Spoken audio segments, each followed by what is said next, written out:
It's not an easy job. But Katrina, being a boss, did you ever have to interview anybody for position? Oh, yes. Okay. Maybe I was a boss. Here we go. Maybe I was a boss. Okay. With those interviews, did you have standards? Yes, we that did. That you Yes. had to meet? Okay. So they had to meet them. Mm-hmm. And was that your expectations, or was this something the company or the state required? The state set the standards. Okay. Did you tell them they didn't meet your expectations to the state, or you just didn't? No, Call them back. we would send them a letter You could send them saying, a letter. sorry, you do not meet our Okay. criteria. So, but you still had standards. Mm-hmm. Okay. Well, when I hired into plant, I didn't meet their expectations. I know, but looking at me now, I didn't. They had a rule that you should weigh 150 pounds. I only weighed 149. Can you believe that? So I got hired, and 38 and a half years later I left, but I said, I'll outwork any two men you got if you'll just give me a job, because I want the job. But you have standards. Mm-hmm. Well, that was the case here too, that the people at this time in John's book here, they had standards. They had a standard of what they wanted the Messiah to be. And Jesus didn't fit the bill. No. Plain and simple, he just didn't fit the bill. We discussed his looks last week, what maybe you all would think he should look like. But they wanted somebody riding a horse and to run out Rome and to be a king and a leader. And that's what not Jesus came for. So as not meeting their standards, therefore some of them, they loved his miracles.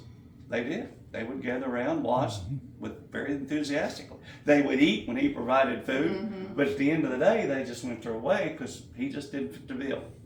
And that's not what he really came for, as we know that. But the whole book of John, if you remember, John started with the word, and it was in the beginning, was the identity, and I can't believe the pastor touched on a lot of the things, and belief, and follow. You can't just have one and not do all three of them. Right. His core theme was eternal life. And to have eternal life, you must believe in the identity that he was God's son. And then you must believe. And to believe, then you have faith. To have faith, you have to believe. Right. It goes together. But then you have to follow. So, but they just didn't believe Jesus and who he was. They just didn't do it. They had been programmed over the years that it was going to be another thing. And today, I guess a lot of them still don't believe. As we know, time will come and they still will be non-believers. And that doesn't always apply to just the Jew too. It applies to Gentiles as well. Right. But their idea of a Messiah and Jesus being a Messiah, they were not the same. So anyway, that's where we start off at today. It was just, he didn't fit the bill. Okay, 44. Everybody there? Yeah. Trust me, I've had a hard time with this lesson. I don't know why. Probably anybody else can breeze right through it, but I had a hard time with this lesson. So we will do the best we can. 44. Jesus cried and said, "He that believeth on me, believeth not on me, but on him that sent me." Have you ever been sent by God to do anything? I mean, sent. Yeah. And he'll lay stuff on your heart, but Jesus was sent. And he says he cried and said. Now, did anyone, I know everybody who's close to being this age I am, not Katrina, she's the young one I guess, but remember Robin Hood? Yeah. Did you ever watch Robin? Well, Yeah. probably darn. Do you remember when he'd go into a Prince of village, Thieves. sometimes, of course they'd go in cloak and dagger, and they knew who he was, but do you remember the town crier? Y'all remember that term? And I always thought that, what a name to hang somebody with. But the news from the castle or from the king or the people with authority, they'd be given to this man. Well, I don't think it was ever a woman, but they would give this man, he would go to the street corners or whatever, and he would cry out the news. Broadcast it. With today's terms, it's called a herald. But that's still it still takes place today. Mm-hmm. I Googled it. I like that. The town crier. Well, Jesus would do that too. Jesus, he would in the day, he would teach in the streets, on the street corners, or in the temple. And today, like the preacher touched on, probably like today's Facebook. Only what Jesus taught was the truth. Today, Right. Connie will tell me stuff. I said, Connie, is this Facebook? Connie, yeah, well, I got that on Facebook. Is that not true? I said, you don't. You can't Love believe her 99% of what you see on there. You can't believe what the news tells you anymore. Amen. No. Jesus would, in the day, he would do this. He would cry, and I could picture him maybe screaming to get attention, to do what he was sent to do, to believe that God had sent him. Believe on me, but on him that sent me. Jesus was sent by God to do this one thing. That was to teach and preach and to bring eternal life to the peoples on this earth. But in the nighttime, the preacher also mentioned that Bethany. He was stepping on a lot of toes at the Pharisees. Things were getting hot and dodged, as they say. It was time to get. But at night, he would recline back to Bethany and hide, as they say, to sleep. If you remember, that's when they sought to capture him. It was at night, not in the daytime, because they didn't want to do it in front of everybody. It would cause a turmoil. But he would go and hide back in Bethany, rest, recoup, whatever, eat with Martha and Mary, and then the next day he would go out again. But he said, "To believeth on me that sent me." To believeth on him made him pretty much equal. Yeah. Equal with God. Well, that didn't go over so well too, but it gave him great authority to be sent by God. That's why I asked if y'all had ever been sent. That gives you a lot of authority. Now, I know I read a lot of this stuff, and like Michael said, it's kind of when a king was going to invade another country, another king, he would actually send a letter of authority from him. Remember, it even happened in Judah. If you will do this, then just basically surrender, then this won't happen. But that messenger had the letter of authority, and that letter of authority was gospel. It really was. Well, Jesus didn't need no letter of authority. He had the authority from God. And if you remember, also, what did Paul carry? Remember when he hunted down Christians? He had a letter. He had a letter of authority. From who? From the church. From the church. Yeah.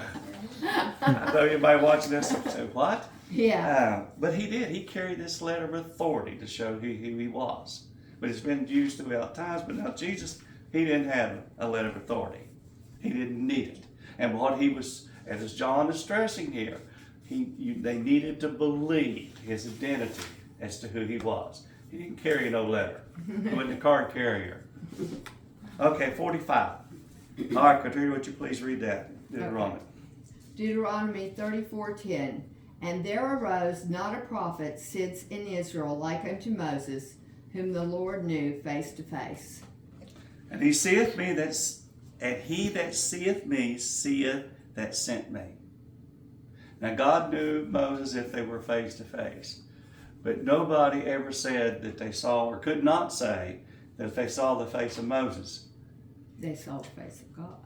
Can't do that. We know that Moses was allowed to see, was it his shadow, or with shadows he passed And by? his hinder parts. Yeah. So his hinder parts. And how did Moses come off the mountain? Glowing. So we're not able to look upon God in our physical state. No. So people that saw Moses couldn't say that they saw. But since Jesus came to earth in human form, and he made this statement, if you see me, you have seen the Father. They are one and the same and equal. I am come a light into the world, that whoever believeth on me should not abide in darkness. Now, trust me, if you ever lived on Brunfield Branch, and several of y'all have been down there, and I caution Connie,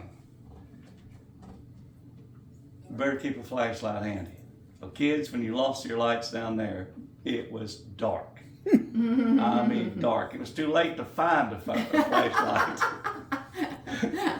If you don't believe me, just go down there sometime when there's no stars, no moon, and you won't see your hand. It was dark. But that's not the darkness we're thinking about here. This is a spiritual darkness. Mm-hmm. Darkness of sin. Christ said that he came as a light of the world. Mm-hmm. A light of the world to lead to eternal life. He was the light of the world. He didn't come as a light like a flashlight, but he came as a spiritual light. And if you think this world is not dark,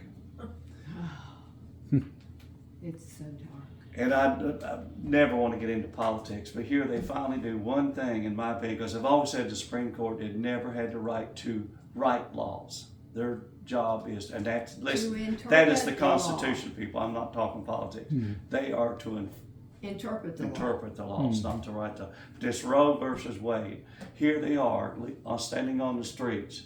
Finally, they do something right, and they're wanting to change to where they can do evil, where they can murder babies. And that's darkness at.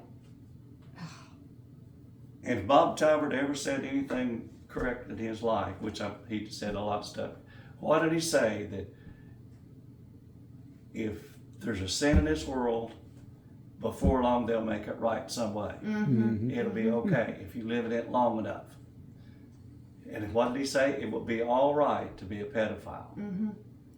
We're that close. That close. That close. And did you ever think, and please don't get mad at me, did you ever think that you'd have parents giving children medicine to change their sex? Young children. And not just medicine. And that's going on. If you're looking at me in disbelief, it's happening. And Transgender. we don't know a third of it. We don't know. No. I watch, I don't know if anybody else do or not. Anybody watch The Voice on TV where singers came on? Because they've been several from West Virginia in this area that they did really well. And it wasn't last year, I don't think, it was the year before last. There was a father, and I thought a son. And they were, that just gets a soft place. Mm-hmm. That son used to be a girl, and they were promoting this. Why? I don't always listen to that. A lot of times I'll sit and read my lesson and only catch part of what's going on. But they were promoting this. Mm-hmm. I never watched them again, and I prayed that they lost, and they came close to winning. It's a sick world. Yeah. That when parents would actually do this to their children, but people, that's the world now. This is the dark world. And a friend of mine, this is why I didn't want that thing on, and this is factual,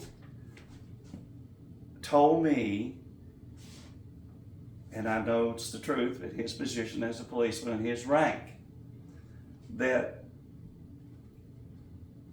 parents would send their young daughters off to Marshall University. Well, apparently there's a group, can't think again.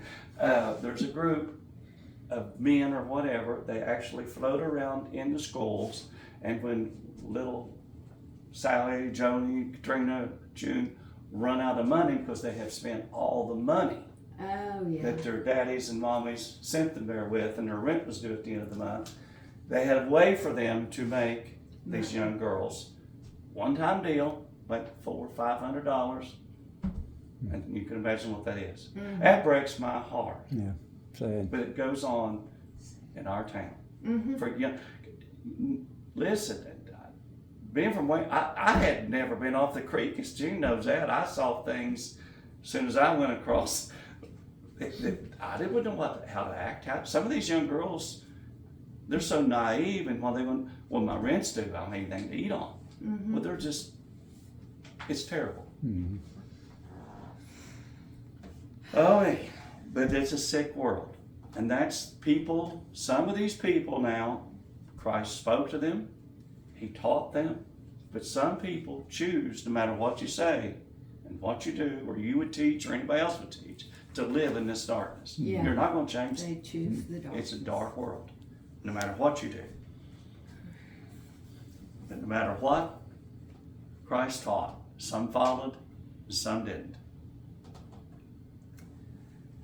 But as the preacher said a while ago, how does Christ's light spread? By us. That's right, Katrina. Mm-hmm. It's by us. Yes. There's a lot of good. I've sat here and talked about doom and gloom, but there's a lot of good. Look at the Yes, there is. two little boys that was there in the congregation today. Wasn't that sweet? Yeah. Uh-huh. But discipleship. To be a disciple, though, first you got to know who he is, you got to identify, you got to believe, then you got to follow. Right. It takes all three. And your discipleship, just inviting one to church. My goodness, how long did y'all pray for me? Years and years. And I'm telling you, go back and sit where the Deweesa sit, and you're going to see my handprints. You will. I squeezed that thing. Refused. I just refused to follow. Because I just felt that I couldn't follow. It was too many things that Christ required that I just couldn't do, or wouldn't do. What that I couldn't, wouldn't. Okay, 47.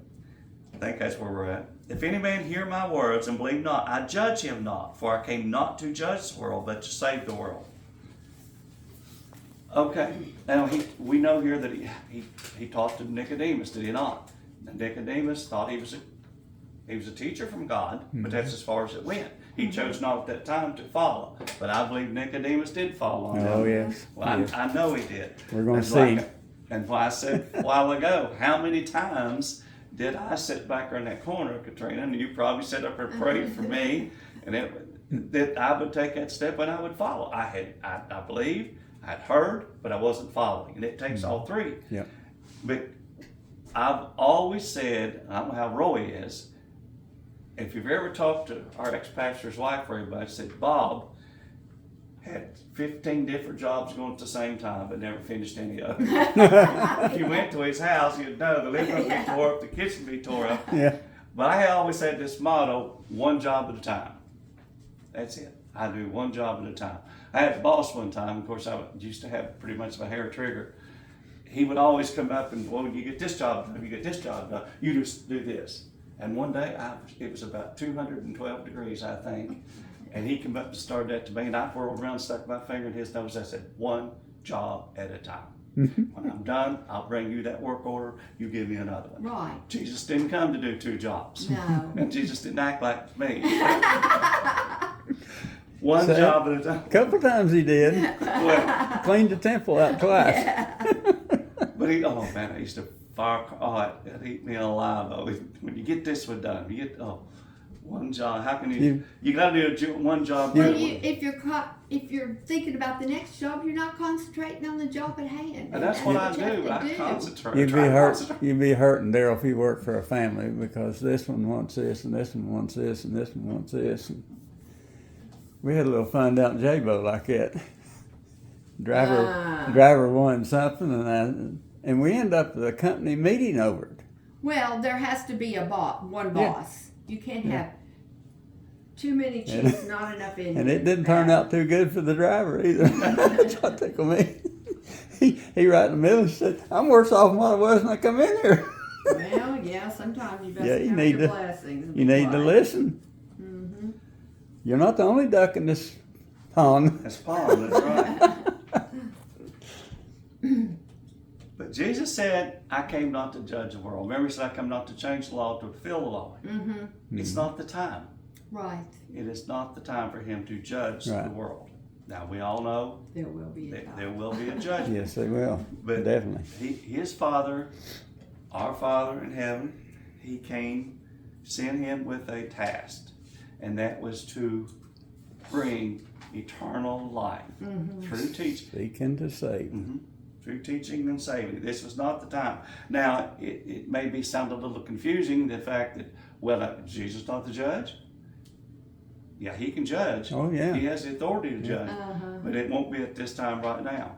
What would have happened if he didn't give me another chance? Right. Time and time again, I was preached to in this church and other places. So he wasn't there. He was there to repeatedly bring the word and teach the word. And that was all. And at the that's time. how he's going to judge, by the word. Okay, 48. He that rejecteth me and receiveth not my words hath one that judges him. The word that I have spoken, the same shall judge him the last day. If you remember this all started, what did John say? He was the Word. Yeah. Yeah. He that rejecteth me. They will, what I said a while ago, they will be sons going to live in darkness no matter what you do. You will never change them. No. You won't. It's what you preach. And Connie said she was beginning to worry about me. But there was a man, I cannot think of his name. He was baptized down here. Larry, his dad was baptized at 88 years old. You remember that? He was 88 years old when he was saved. There was a group of them. And you never know. It's never too late. But sometimes people think it is. But if you reject the Word, Jesus' Word, then eventually, yes, you will be judged. Now, in the book of John here, he says that judgment is when, as you talk about the resurrection, when the physical bodies are taken from here.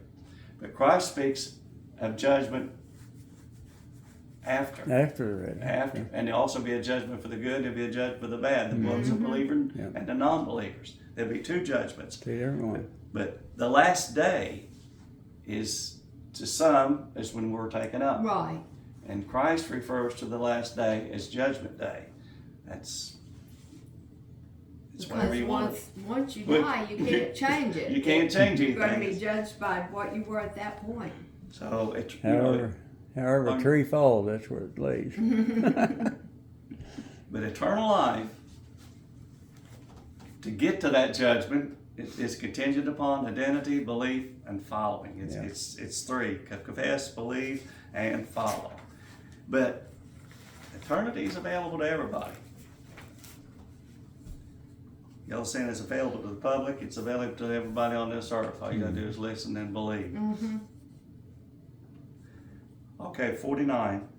For I have not spoken of myself, but the Father which sent me. He gave me a commandment, what I should say and what I should speak.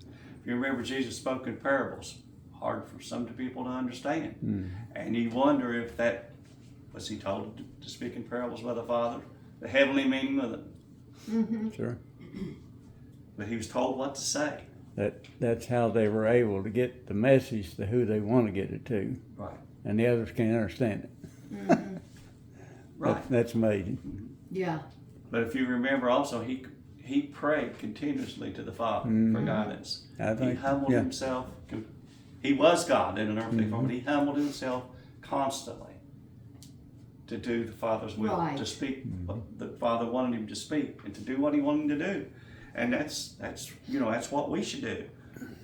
But to reject the word of Jesus is rejecting eternity. If I'd kept sitting back there in that seat, and that's what it is. Roy is a preacher, our preacher today, they're ministers of, you keep rejecting that word so long. Then when your time comes, your number's up. On Judgment Day, you're going to be in the wrong line. Right. That's all there is to it. You got to know which line you want to be in, people. And they did this play here one time. What was the name of that? A lot of people put it on. You went to where everybody be sitting and name would be called. Oh yeah. Judgment Day. That'll make you think. Yeah. That'll make you think. What line you want to be in. But it's eternity is exactly what it says. It's forever. So you gotta think about it. And if you know anybody and you get the opportunity, tell them about it. That's how you spread it. Okay, and I know that his commandment is life everlasting, and whoever I speak therefore, even as the Father said unto me, so I should speak. He's here to speak about God and the words that God sent him to speak, about eternal life and the way to speak it, whether it be parables or straight speaking, straight teaching on the street corners, shouting, crying, or whatever. There used to be a game when you was a kid, remember, follow the leader. Do as I do, say as I do. You may take 10 steps left, 10 steps to the right. It takes more just know or believe in Jesus. You got to believe him. You got to know who he is, but you have to follow him. Right. It's, You gotta accept him. hmm? You gotta accept him. Yeah. There's no saying you don't believe anything you hear and half of what you see. Not in this case. These people needed to believe what they saw and everything that they heard. But today's case, Facebook is calling. She needs to believe none of it. Well, anyway, you gotta play follow the leader with Jesus, and he's a pretty good leader. If you follow him, if I followed him a long time ago, I'd stay in a lot of trouble up and down this creek. Well, people, that's all I got. Hope you enjoyed. But remember, if you get a chance, tell them about Jesus. Amen. Be like Larry Carey, send him a text. He sends me something. Every day, Larry sends me a Bible verse, and then later on, he'll send me a funny little cartoon. But he's the one that's got the, what's that, Mariner? What's that? Menards. Yeah. This is the guy that witnessed to me, people, for years. We was changing over on the crane. He used a crane one day and changing the bearing. And, oh, I've told you this before. It was terrible hot, plus in the middle of summer. And you'd have to wear welding gloves and those green coats and a face and a shield to work on it. And he turned around and said, "Darol," and I said, "What?" He said, "You know this is hot." And I said, "Yeah." He said, "Ain't there's hot hell gonna be if you change her away." Hey, could you pick another time to preach it? Hey, Never let up. That's the best time. It was appropriate. If we left the cable on, it was so hot. We left that steel cable on that shaft. We held it up to slide that bearing. It was graphite bearings. It would actually burn the cable too. We had to do this in such a hurry. He said that to me. I said, "Okay, man. Y'all have a good day." I used to tell a guy at Ballard's, he opened the door to the incinerator, putting them boxes in there. The incinerator burnt gas to burn them boxes. That way it didn't smoke. It burnt the smoke up. And buddy, I'm telling you, open that door now, you could feel it. It's hard to imagine something being hotter when he told And me. I told him, I said, Bud, that's what it's going to look like. That's what his name was.